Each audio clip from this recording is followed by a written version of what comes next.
Welcome to we learn में आपका स्वागत है. Topic for today's discussion is International Marketing Management and we would be covering Session 9.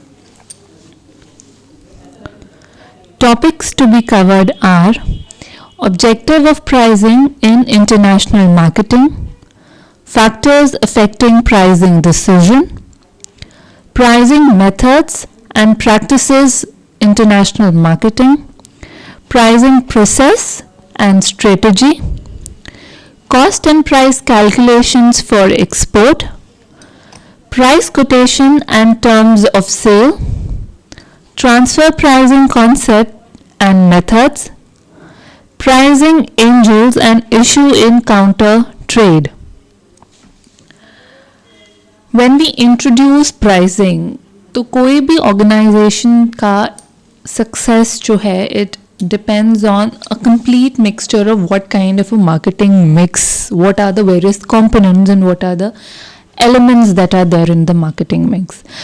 Either we discuss about a domestic marketing concept or the international marketing.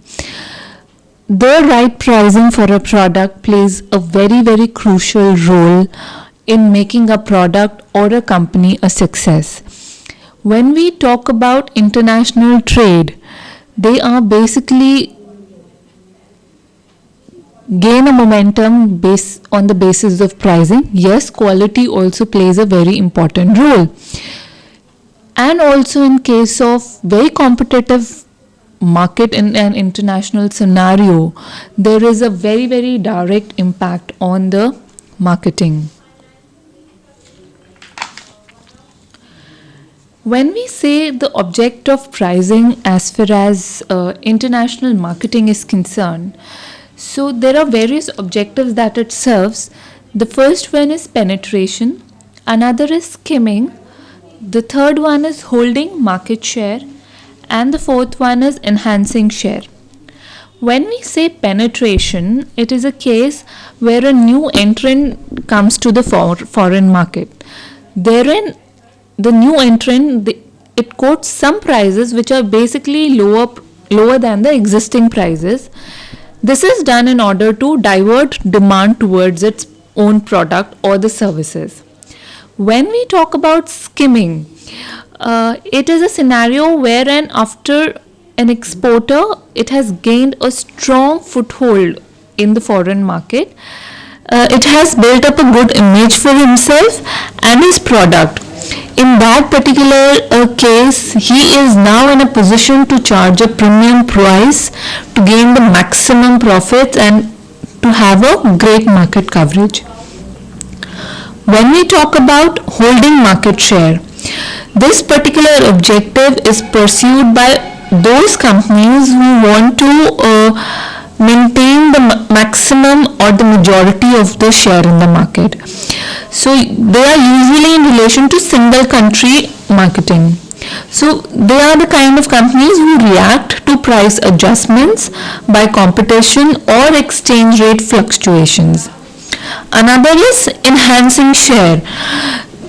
Here in this kind of marketing pricing objective, it is allied to the preceding one with the only difference that the companies in this particular context, they try to outprice their competitors either by improving their cost efficiency or by quoting price based on direct cost. So they enhance their market share either by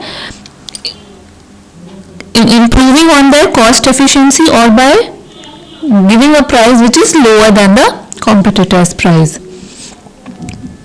When we talk about the factors affecting pricing decisions, there are basically three factors which are in direct relation. The first one is the cost of production. When we say cost of production, it includes cost of direct cost, indirect cost, factory cost, cost of transportation. So this is the component that determines the price of a product. Another factor that contributes to a great extent in determining the price, in affecting the pricing decision, is the competition in the foreign market. Like competition in the domestic market, foreign market competition is also one of the determinants which influence to a great extent all the kind of pricing decision. Another is demand for the product in the foreign market. So if the demand of the product, the proposed product in the foreign market is huge, likewise the price could be charged accordingly. There are other factors which may be considered in case of international marketing while deciding on the pricing. First one is the exchange rate changes in relation to target market. क्या exchange rate follow हो रहे हैं? If one currency is becoming dearer तो pricing obviously वो ज़्यादा बढ़ जाएगी. एक होता है international transportation cost. It is a subset of what we have discussed in the cost of production. Cost of production में नहीं है but ये ancillary cost मानी जाएगी wherein the goods which are produced, they are being transferred from one location to another.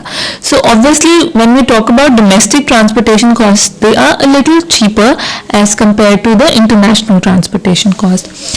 Another factor that to a great extent influence the pricing decision is governing trade policy and price regulation. Fourth factor is varying inflation rate and interest rates in different countries. The last is global marketing requirement. There are pricing methods, there are pricing practices which are followed in international market. So when we say pricing, it is a very important element in the marketing mix. Pricing also affects the firm's abilities to stay in the market. If the product is priced appropriately, then there are more chances that the product stays for a longer time in the market. So the price of the product must reflect the value which the customer is getting or he is perceiving from the product. So there should be a direct relationship between the price and the quality that the customer is getting. Therefore, setting the price for a product may be the key to the success or failure of the product. So it is a very important component in overall marketing of international products. There are various methods that are taken care of while doing international marketing for pricing. The first one is cost plus method.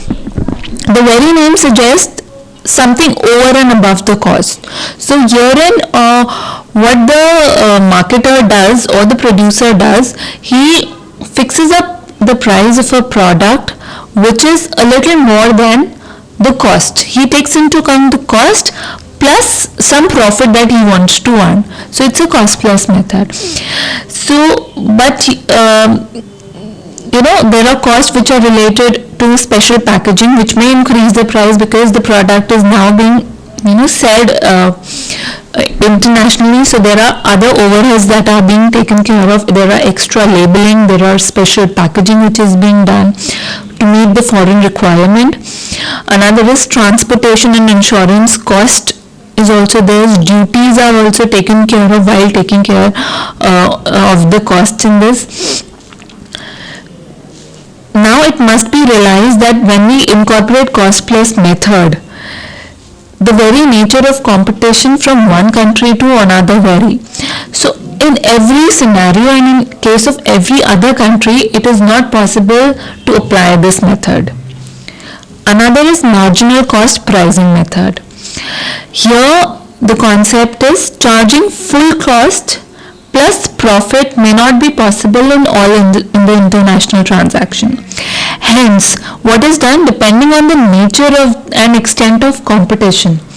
Less than full cost and at times sometimes only the variable cost or even less than that may have to be charged. In many stricter or stringent situations, an exporter may even decide to charge price to cover only the prime cost or just the marginal cost plus packaging and other direct expenses. When we talk about differential pricing, they are the pricing which are basically followed for the same product in the different markets according to the principles that what the traffic can hear. Supposedly if in a market A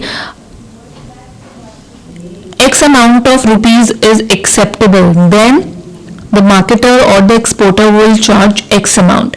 And in market B, X plus 100 is acceptable, so the exporter there will charge X plus 100 amount.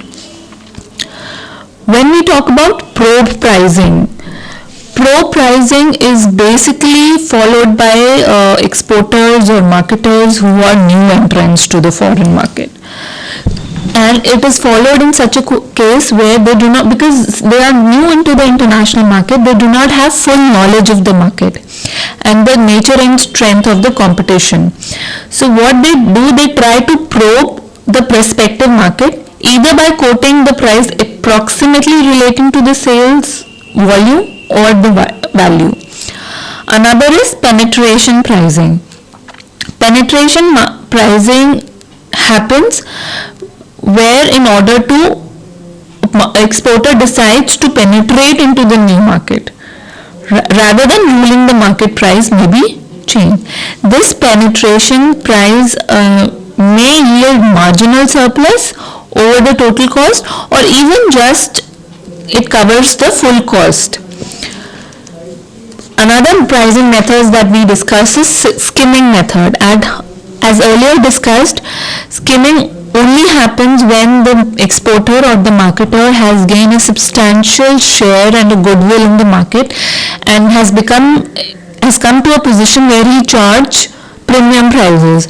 So this type of pricing is basically resorted to by an exporter who has gained a very strong foothold in the market, a foreign market, and they are basically very highly competitive. We can share the example of even vanity products that involve high research, or items that involve high research development expenditure for manufacturing and marketer. Because these products are unique to a particular company, they are the items, they are the products, they are unique to a particular company, and these are the type of products which cannot be easily copied by the competitors. Since they have that uniqueness, since they have gained such a great goodwill, a foothold in the market, they can charge premium prices. When we talk about competitive pricing, so competitive pricing is basically, here a marketer tries to adjust and adapt the pricing on the basis of what the other competitors are doing. So the pricing method is dependent on what the competitor is doing. When we talk about pricing process and strategies, so there are experienced global marketers. They view pricing as the most important, the most strategic variable in the marketing mix. Cost and sales forecast, yes, it enables the exporter to arrive at the floor price. Again, the ceiling is also determined by demand factors as well as the competition. Now, between these 2 points, the cost and the sales forecast and the ceiling, which is determined by the demand factors, price is set according to the perception, the judgment, intuition, and expression of the international marketer. Now, there are various steps which are involved in export pricing procedure. First is cost analysis. When we say cost analysis, we take care of everything that is pertaining to cost relating to production of the good. So anything from raw material to the electricity that is being used in producing it, to the ancillary things that are related to producing a product. Another is cost of distribution, making the product available from the producer to the actual consumer. That is the cost of cost of distribution. Another cost that is relevant here is cost of marketing support. When we say cost of marketing supports, these are the costs which are incurred to actually push the products to the market so that the consumer are stimulated to buy the product. Another step which is taken care in pricing procedure is market analysis. Why it is important? Because once the product decision about the cost is taken, the another is what kind of market the exporter is trying to serve, what kind of market size the exporter is trying to serve. That is very, very important. Another is what are the price levels which the consumer is willing to pay, and in which all categories we can divide the pricing. Another important factor in market analysis is the competition. What all kind of competitor products are available? What kind of competitive pricing is there in the market? So this market analysis is also a very, very prominent thing while deciding about the pricing procedure. Another is determination of price limits. Price limits, when we say, so they are basically pricing within the limits are decided which the price is to be set according to the experience and judgment of the exporter. So there are two things that needs to be considered when we say lower limits. Lower limits is the threshold that covers the cost. So lower limit is equivalent to the cost limit, that yes, pricing should be such that it should cover the cost. Another is upper limits. Upper limit is the market limit, the limit to which a market can pay, an individual or a group of consumer can pay. It is the market limit. Another step which is to be taken care of, determination of pricing objective. And now the pricing has to be done in the light of the prices to be set within the two limits that we have discussed, with nothing below the lower limits, that is the cost limit, and nothing above the upper limit, means nothing above what the market can pay. The next step is calculation of price structure. Now since we have decided that what kind of pricing is to be done, we have to calculate, the actual calculation of the pricing is done at this stage. Then comes pricing quotation in terms. The terms of the selling, the terms of pricing is determined, the price is actually quoted. Cost and price calculations, when we talk about, there are several elements. The first element is direct cost. Direct cost includes material, labor, and other direct cost. There are indirect cost and there is factory cost of goods, right? Then it's the total cost, direct plus factory. For distribution and selling expenses are also taken care of. Marketing support cost is equal to the total cost of sales. When we talk about profit, profit is something which is the price to be charged from the customer. Factory cost of goods is one of the factors. Another is loading from transport, loading of for transport from factory, loading of goods, right? Transport to dock or airport. It is covering all the transportation elements. Port or airport handling charges and fees. Cost involved in documentation. It is also. Another is fees for consular invoice or certificate of origin. It includes all the costs so far we have discussed. So we have discussed from factory, that is one, factory cost of goods, loading for transportation from factory, transportation. So fee for consular invoice is 1 to 7, total of FOB price. Another is insurance premium and cost of policy. Ocean freight again is a very, very important element, and air freight charges. Another is unloading charges at destination, port or airport handling charges and fees at destination. So CF price, which is CIF prices, basically the pricing which we have discussed from 1 to 11. Import duty and taxes, clearing agents fees, which is landed cost, transport to importers, warehouse, importers margin and markup, wholesalers margin and markup, retailers margin and markup, other local taxes if any. So price to customer, consumer is basically what is the total of factory cost, export packaging, loading for transport from factory, transport to dock, airport or port handling charges, cost involved in documentations, fees of counselor, insurance, ocean freight, unloading, which all are applicable, right? Clearing agents fees, which all are applicable to a particular product, they are sum total. So the price of the product to consumer is the sum total of the applicable cost.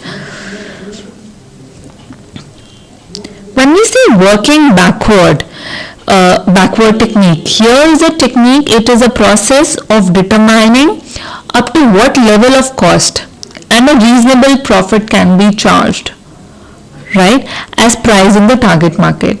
So there are following techniques that could be used of working backwards from a point of view of foreign market price.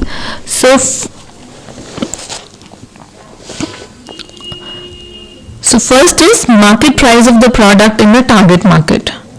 Here it is less retailer's margin in local.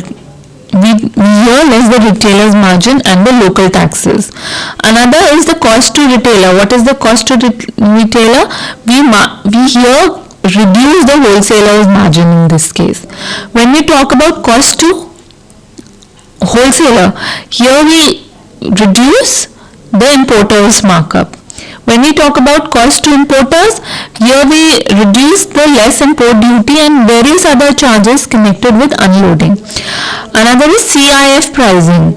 So here we reduce less freight and insurance charges, and FOB price, this FOB price may be compared with the cost plus pricing, right, from the factory to FOB point. When we talk about price quotation and terms of sale, so it is a scenario when a firm has received an inquiry from abroad, a quotation is prepared and sent. The quotation here gives a detail of the product, quotation of the pricing. When we say a detail of the product is given, the kind of structure the product has, its value, from where it could be delivered, the weight and the volume, the quantum of the product.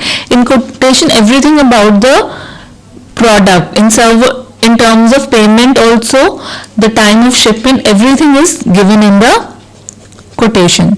So when at the time of shipment is also very critical in international trade transaction.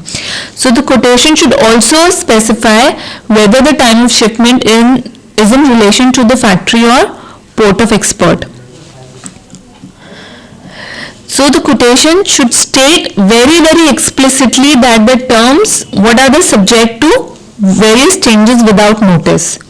All these factors should also be incorporated in the quotation, and it is to a great extent very, very much desirable to specify the precise period during which a particular price or offer remains valid. Now what happens, sometimes foreign buyers, they request for pro forma invoices to be sent with the quotation. It is used by buyers abroad to apply for import license and or for arranging funds. When we say there are basically main terms when we talk of sales used in international trade, one is X works, which could be X named point of origin.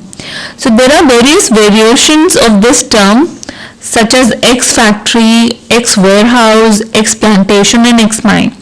According to this term, the exporter here undertakes to make the goods available to the importer or his representative at specific time and place. Another is FAS, it named point of shipment. So here FAS stands for free alongside ship. Under this term, the price includes all expenses up to delivery of goods alongside the vessel and other means of transport. So it includes all type of expenses. When we talk about FOB, it stands for free on board. So here the price includes the cost and the expenses till the time the goods are placed on board the ship. Alright. Another is CLF. CNF, CNF stands for cost and freight. Cost and freight price includes the cost of transportation to the port of import. Here the importer pays for insurance also, but the point to be noted here is that the risk of loss or damage to the good is transferred from the exporter when the goods pass the rail of the ship, just like in case of FOB term. When we say CIF, CIF stands for cost, insurance and freight. Here the term names the overseas port or any location as destination. The CIF price includes the cost of goods, insurance and all transportation charges to the point of disembarkation at destination port. When we say ex-dock, it means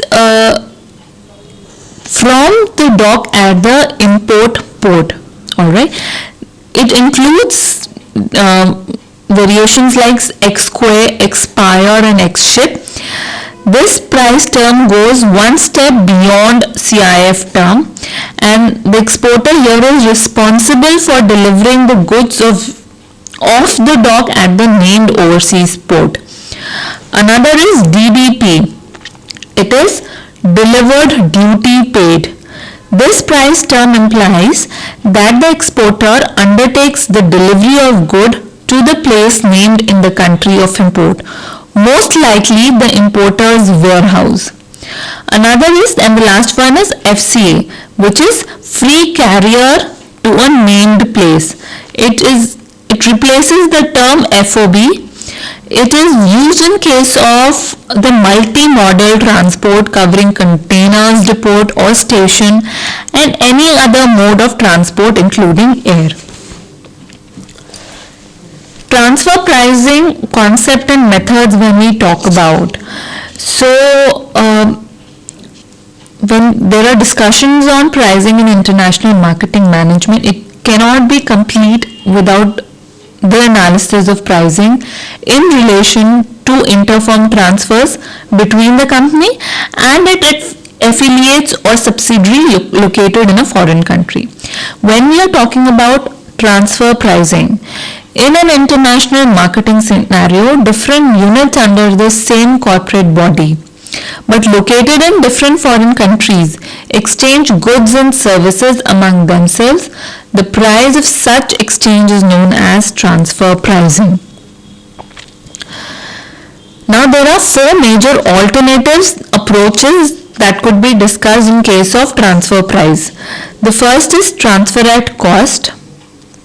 Another is transfer at cost plus overhead and margin. Another is transfer at price derived from end market user. And another is transferred at arm's length price.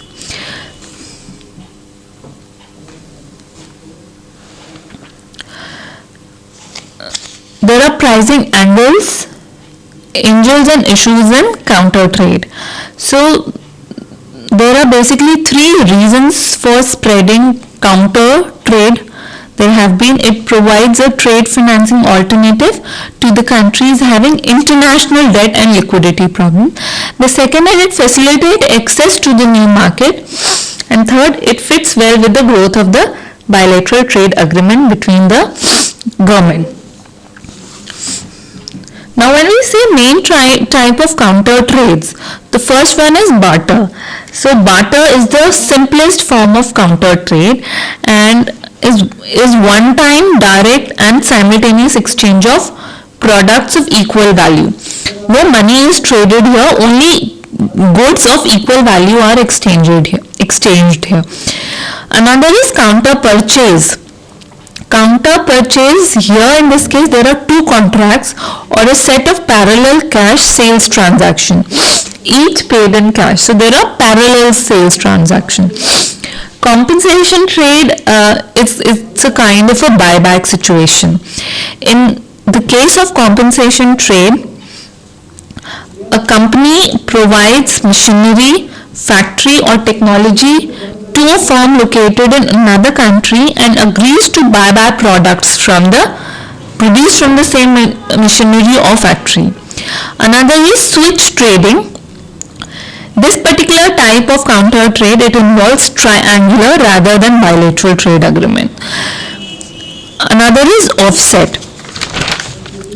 Offset is a type of counter trade where a foreign supplier is required to manufacture or assemble the products locally and or purchase local component as an exchange for the right to sell its product locally. Another is clearing agreement. When we say clearing agreement, it is also known as clearing account barter. So it usually does not require any currency transaction. There is no money transaction here. A line of credit is established in the central bank of the two countries. Trade in the form of exchange of products between the two countries on government account is then taken up as a continuous basis. When we say pricing issues in counter trade, so there are various issues that a firm encounters while taking care of pricing. So there are, first is counter trade is alleged to increase overhead cost and ultimately the price of the product exchange, it also increases. Another is financing. Here becomes more complicated in case of counter trade. This is especially true when the sale of one product is contingent on the purchase of an unrelated product. The next factor is counter trading is also alleged to be a covert dumping. Here tries to compensate any supplying partner for the nuisance of taking another product as payment. Do it yourself exercise. Distinguish between counter purchase and switch trading, and what do you mean by clearing agreements. Thank you and have a nice day. Keep learning and be learning.